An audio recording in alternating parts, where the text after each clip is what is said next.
Good evening and welcome to the 10th reading from the book Ghosts of Christmas Past.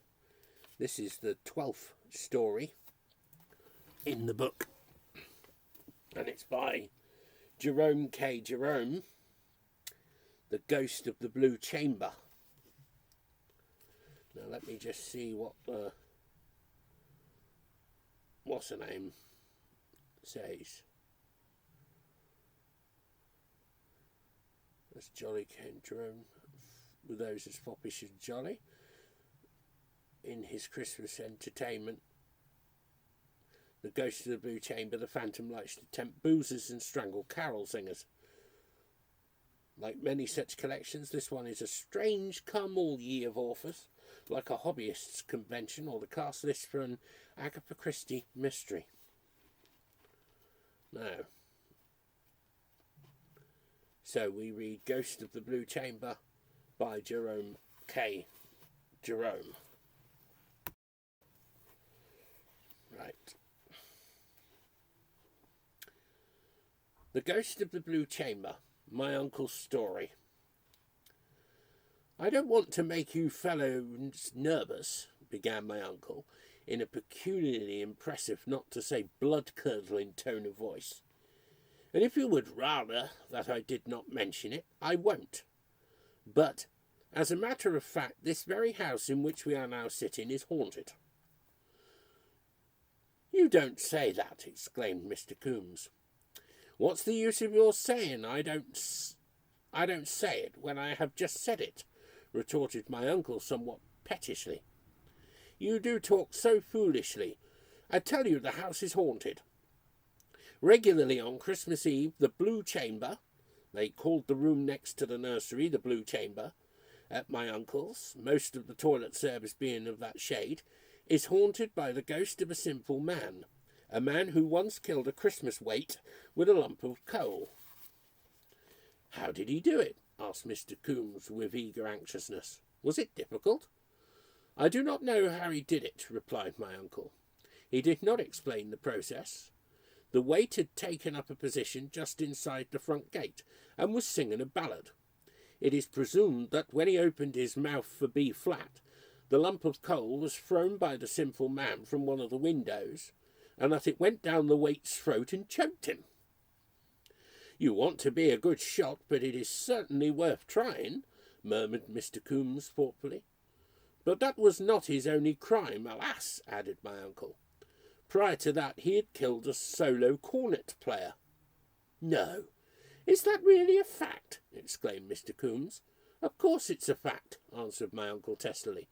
At all events, as much a fact as you can expect to get in a case of this sort. How very captious you are this evening. The circumstantial evidence was overwhelming. The poor fellow, the cornet player, had been in the neighbourhood barely a month.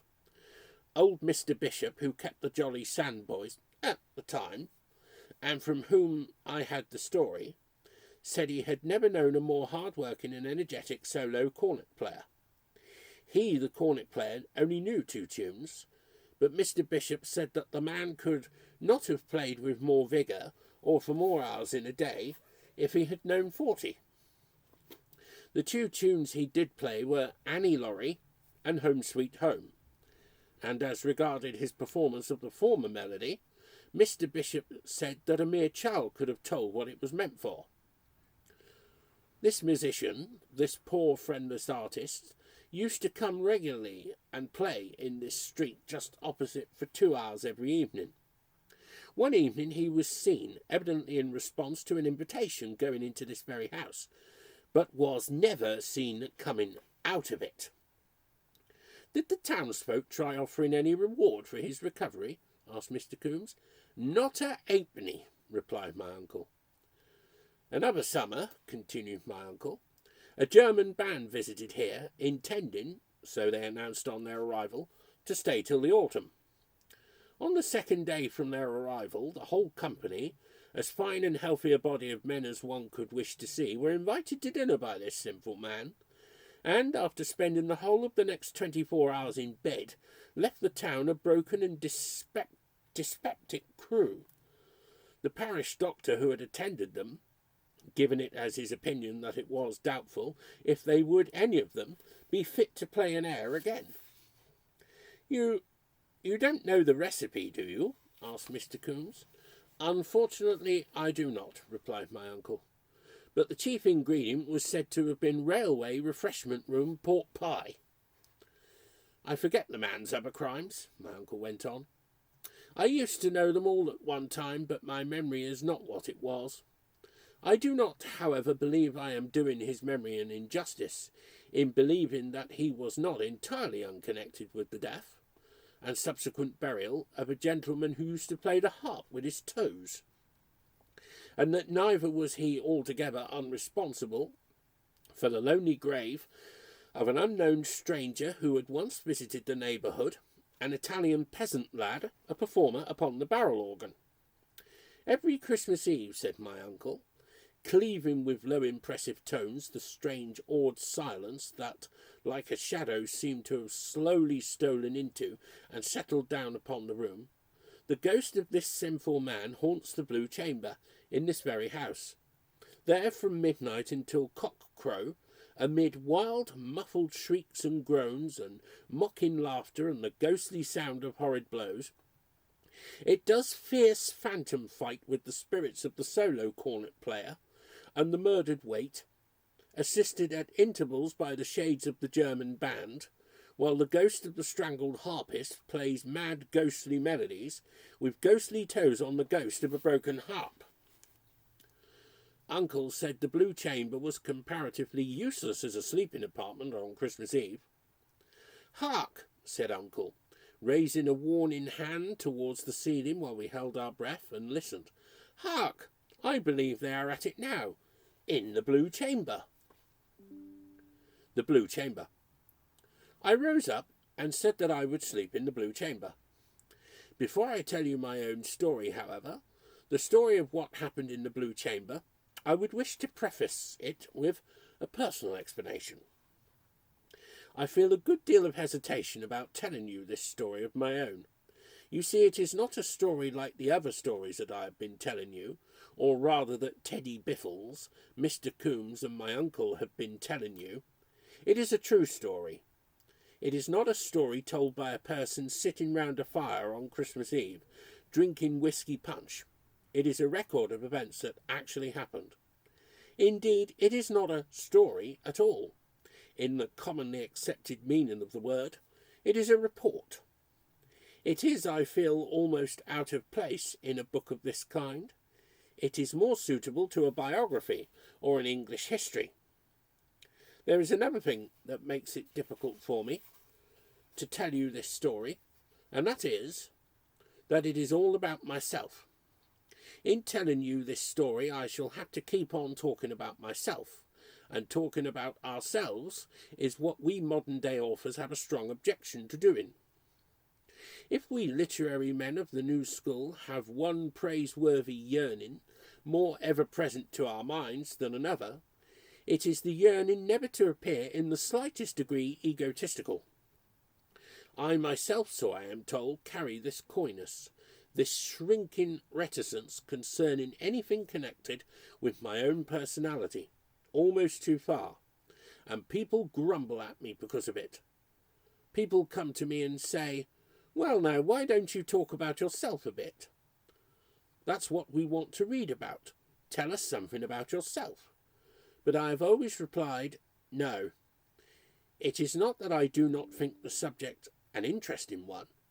I cannot myself conceive of any topic more likely to prove fascinating to the world as a whole, or at all events to the cultured portion of it. But I will not do it on principle. It is inartistic, and it sets a bad example to the younger men. Other writers, a few of them, do it, I know, but I will not as a rule. Under ordinary circumstances, therefore, I should not tell you this story at all. I should say to myself, no, it is a good story, it is a moral story, it is a strange, weird, enthralling sort of a story, and the public, I know, would like to hear it, and I should like to tell it to them. But it is all about myself, about what I said and what I saw and what I did, and I cannot do it. My retiring anti-egotistical nature will not permit me to talk in this way about myself. But the circumstances surrounding this story are not ordinary, and there are reasons prompting me, in spite of my modesty, to rather welcome the opportunity of relating it. As I stated at the beginning, there has been unpleasantness in our family over this party of ours, and, as regards myself in particular, and my share in the events I am now about to set forth, gross injustice has been done me.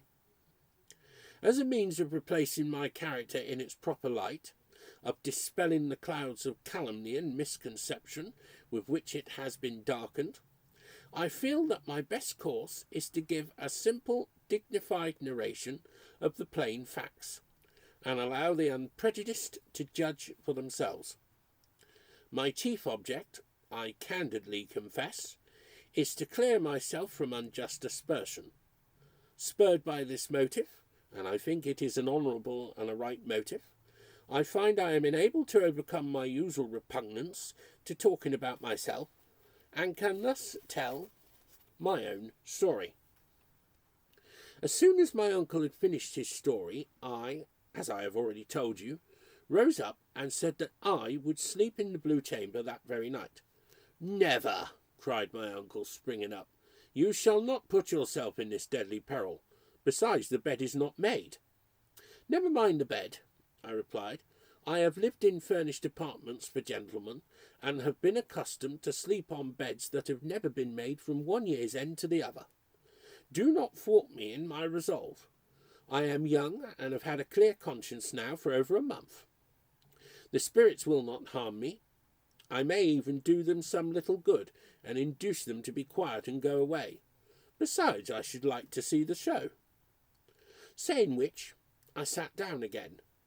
How Mr. Coombes came to be in my chair, instead of at the other side of the room, where he had been all the evening, and why he never offered to apologise when I sat right down on top of him, and why young Biffles should have tried to palm himself off upon me as my Uncle John, and induced me under that erroneous impression to shake him by the hand for nearly 3 minutes, and tell him that I had always regarded him as father, are matters that to this day I have never been able to fully understand. They tried to dissuade me from what they termed my foolhardy enterprise, but I remained firm, and claimed my privilege. I was the guest. The guest always sleeps in the haunted chamber on Christmas Eve.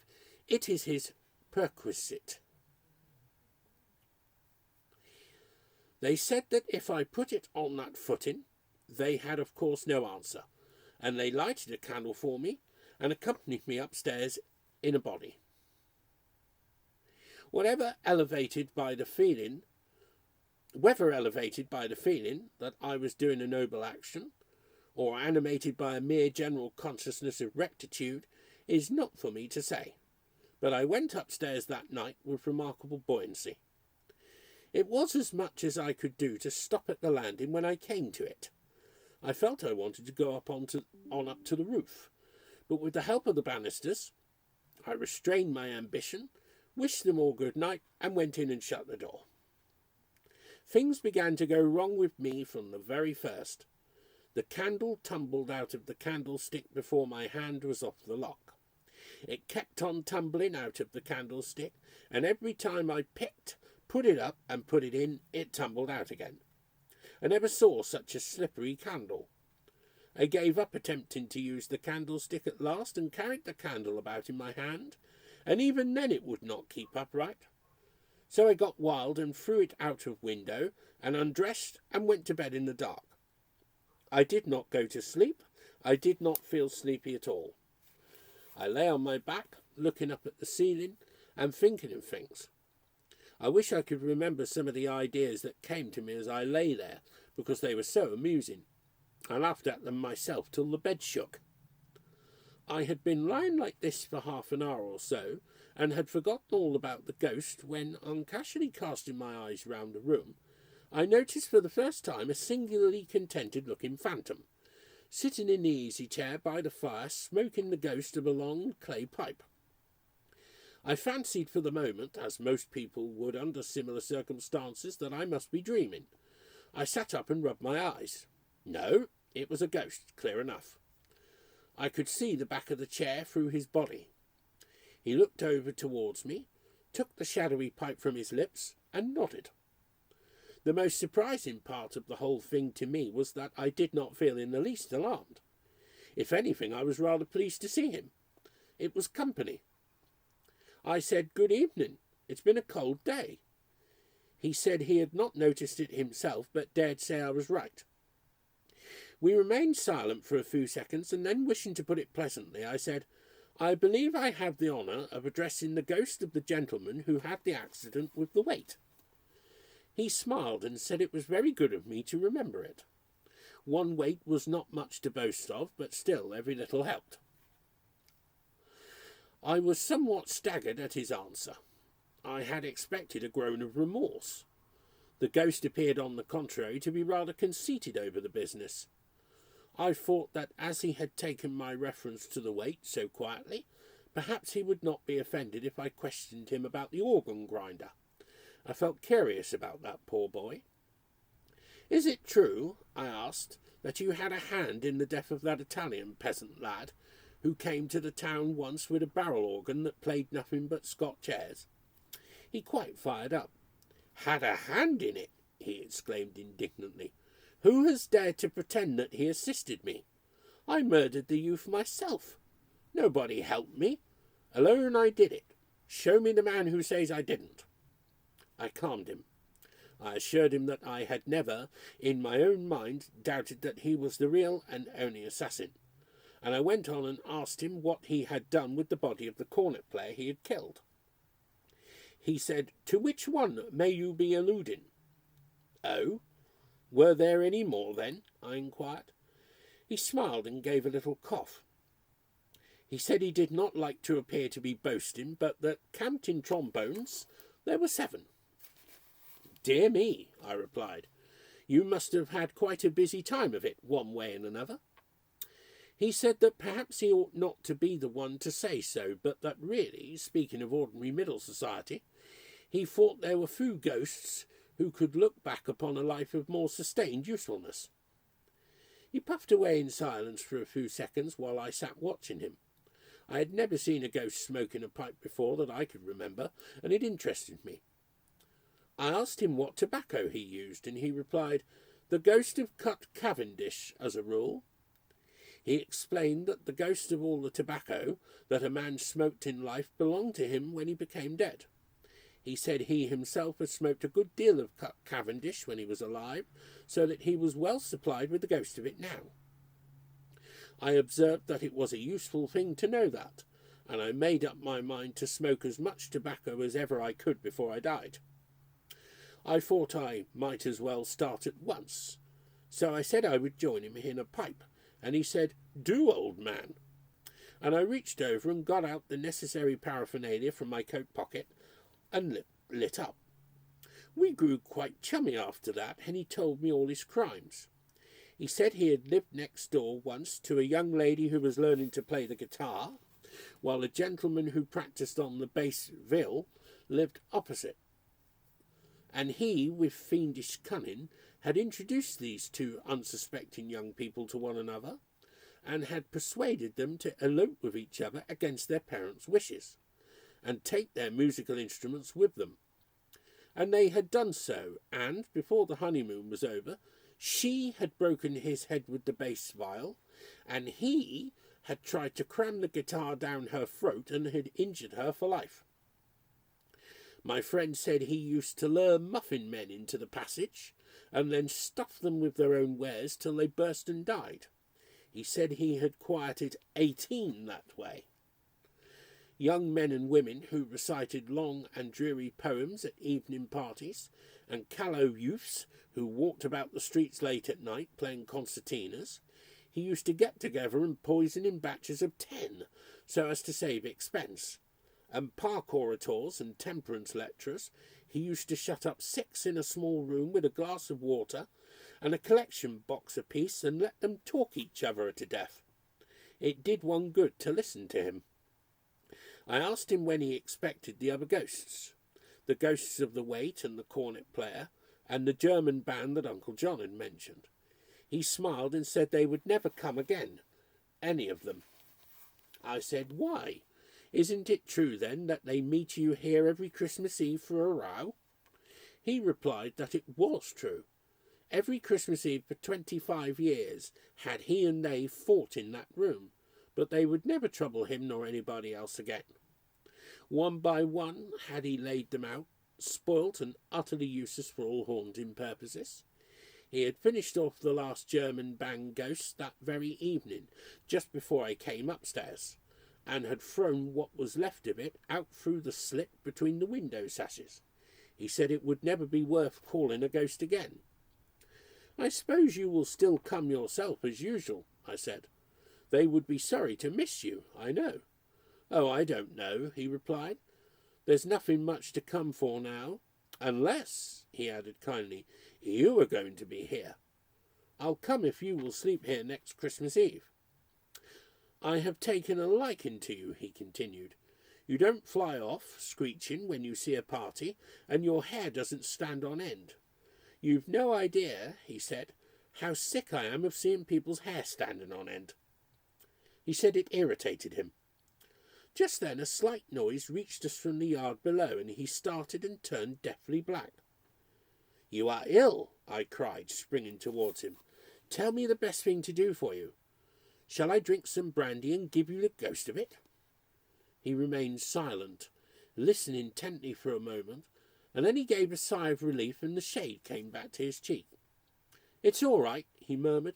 I was afraid it was the cockerel. Oh, it's too early for that, I said. Why, it's only the middle of the night. Oh, that doesn't make any difference to those cursed chickens, he replied bitterly. They would just as soon crow in the middle of the night as at any other time. Sooner, if they thought it would spoil a chap's evening out. I believe they do it on purpose. He said a friend of his, the ghost of a man who had killed a water rate collector, used to haunt a house in Long Acre, where they kept fowls in the cellar. And every time a policeman went by and flashed his bull's eye down the grating, the old cock there would fancy it was the sun and start crowing like mad, when of course the poor ghost had to dissolve, and it would, in consequence, get back home sometimes as early as 1 o'clock in the morning, swearing fearfully because it had only been out for an hour. I agreed that it seemed very unfair. Oh, it's an absurd arrangement altogether, he continued quite angrily. I can't imagine what our old man could have been thinking of when he made it. As I have said to him over and over again, have a fixed time and let everybody stick to it. Say 4 o'clock in summer and 6 in winter. Then one would know what one was about. How do you manage when there isn't any cock handy? I inquired. He was on the point of replying when again he started and listened. This time I distinctly heard Mr. Bowles's cock next door crow twice. There you are, he said, rising and reaching for his hat. That's the sort of thing we have to put up with. What is the time? I looked at my watch and found it was 3:30. I thought as much, he muttered. I'll wring that blessed bird's neck if I get hold of it. And he prepared to go.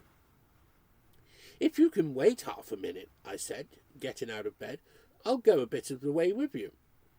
It's very good of you, he rejoined, pausing, but it seems unkind to drag you out. Not at all, I replied. I shall like a walk. And I partially dressed myself and took my umbrella, and he put his arm through mine and we went out together. Just by the gate we met Jones, one of the local constables. Good night, Jones, I said. I always feel affable at Christmas time. Good night, sir, answered the man a little gruffly. I thought, may I ask what you're a-doing of? Oh, it's all right, I responded with a wave of my umbrella. I'm just seeing my friend part of the way home. He said, what friend? Oh, of course. I laughed. I forgot. He's invisible to you. He is the ghost of the gentleman that killed the wait. I'm just going to the corner with him. I don't think I would if I was you, sir, said Jones severely. If you take my advice, you'll say good-bye to your friend here and go back indoors. Perhaps you are not aware that you are walking about with nothing on but a nightshirt and a pair of boots and an opera hat. Where's your trousers?" I did not like the man's manner at all. I said, "Jones, I don't wish to have to report you, but it seems to me you've been drinking. My trousers are where a man's trousers ought to be, on his legs. I distinctly remember putting them on." "Well, you haven't got them on now," he retorted. "I beg your pardon," I replied. "I tell you I have. I think I ought to know." "I think so too," he answered, "but you evidently don't. Now you come along indoors with me and don't let's have any more of it." Uncle John came to the door at this point, having been awaked, I suppose, by the altercation, and at the same moment Aunt Maria appeared at the window in her nightcap. I explained the constable's mistake to them, treating the matter as lightly as I could, so as not to get the man into trouble, and I turned for confirmation to the ghost. He was gone. He had left me without a word, without even saying good-bye. It struck me as so unkind, his having gone off in that way, that I burst into tears, and Uncle John came out and led me back into the house. On reaching my room, I discovered that Jones was right. I had not put on my trousers after all. They were still hanging over the bed rail. I suppose in my anxiety not to keep the ghost waiting, I must have forgotten them. Such are the plain facts of the case, out of which it must, doubtless, to the healthy charitable mind, appear impossible that calumny could spring. But it has. Persons, I say persons, have professed themselves unable to understand the simple circumstances herein narrated, except in the light of explanations at once misleading and insulting. Slurs have been cast and aspersions made on me by those of my own flesh and blood. But I bear no ill feeling. I merely, as I have said, set forth this statement for the purpose of clearing my character from injurious suspicion.